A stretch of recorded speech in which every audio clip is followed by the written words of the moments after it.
Julian's people, and it's welcome back to the charity Heaven Can Wait, I'm Busy, which I think is a fantastic title, but inspired because Les retired and thought a bit more mature in years, I'm not giving up, I've got things to do, and he's come up with a great fundraising event which is going to take the form of a rally, a drive around the world. It's fast approaching, and we're going to catch up with Les a couple of times between now and Easter when the actual challenge starts. Good morning to you, thanks for asking me back.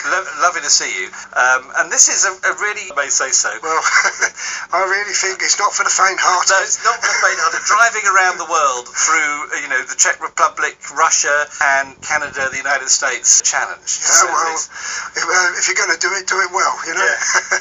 Do we know how many other people have done this? We're not sure, but I don't think there's anything recorded where you've got 4 old myself. I was going to say something else then. Oh gosh, myself. I've done this sort of thing, but a lot of people have done it. But I think we could be a first in the way we're doing it with people in their 70s, Yeah. So this is 4 older gentlemen, as he put it, driving around the world. And how many months is it going to take, Les? Well, I guess when we leave Southampton, the Novotel Hotel Southampton on Sunday the 31st, it'll take us almost 5.5 months, I think, to do it properly.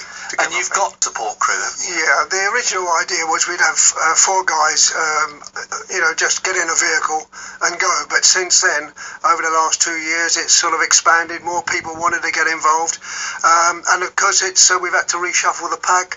But what's happened also is because somebody who wants to do it 2 years ago or a year ago, maybe not in a position to do it now. So we've had a serious problem keeping the crews together. Now, get to this point. I can imagine getting the insurance sorted out has been a bit of a nightmare. Well, as at this moment, we don't have a worldwide cover insurance.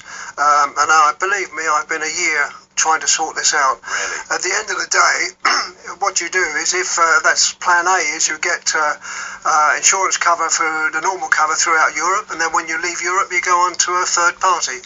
Very difficult to get. You use your normal policy, and then when you go out of the safety net of Europe, you then buy insurance on the border, and that's the way the other guys, people have done it before, that's the way you do it. Right, unless, of course, you never know, an insurance company is listening and thinking, what a great bit of PR to insure. We've certainly got some space to display their company name on the vehicle, that's for sure. So if you're listening, that might be something you want to do. Yeah. And I gather organising the ferry from Vladivostok to Japan's been a nightmare. Tell me all about it, Les.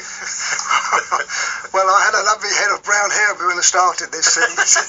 It's half gone and it's gone white now, but it's only yesterday, talking to people all around Russia about ferries, that I got confirmation that I've got a booking. How long's that taken then? I've been working on the ferry part of it for over a year. Really? Believe me, it's a minefield to get sorted. And rather like Michael Palin around the world, have you got to get to the ferry on a certain day, or are you asking for an open booking? No. We have to be there. If you're not there, you don't go. That means the vehicles won't cross the Japan Sea to get to Japan, and we've got quite an extensive itinerary there, PR and what have you. And then if we don't leave Japan on or around the 20th, we don't arrive at Tacoma, where the guys are waiting for us there to go up to Alaska to start the last stage. So it'll all tumble down, so we have to be there. And when you say the 20th, which month are we into? Sorry, that's 20th of June. Right, because you're on a different planet to the rest of us, you see. Everything's in your mind. I have to unpick it for us. Yeah. So this is great. Sometimes I'm a bit blasé with it, but it's frightening the life out of me, to be honest. I'm sure. Which is the bit that's most scary for you at the moment?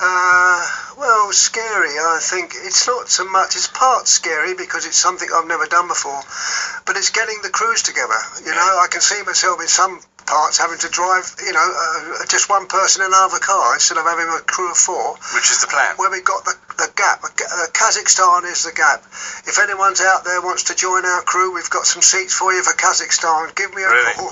Okay, so look, this is raising money, importantly, for some good causes, including Save the Children. By the way, Les, final question. Yes, we've been training on and off. We've had a training day with first aid, treating ourselves in the event of roadside accidents, all that sort of thing. But most things, to be honest with you. Right. The only thing we haven't done is spent too much time on off-road because we don't want to get the cars dirty. And also don't ruin them. They're going to go wrong. In Kazakhstan, I say. Les, we'll talk in a fortnight's time, and I look forward to waving you off on... That's my pleasure. No, great privilege. Les Carvall of Heaven Can Wait, and they're going on their round-the-world trip. It starts on BBC Radio Solent, and Les will be back before that for another update on how it's all going.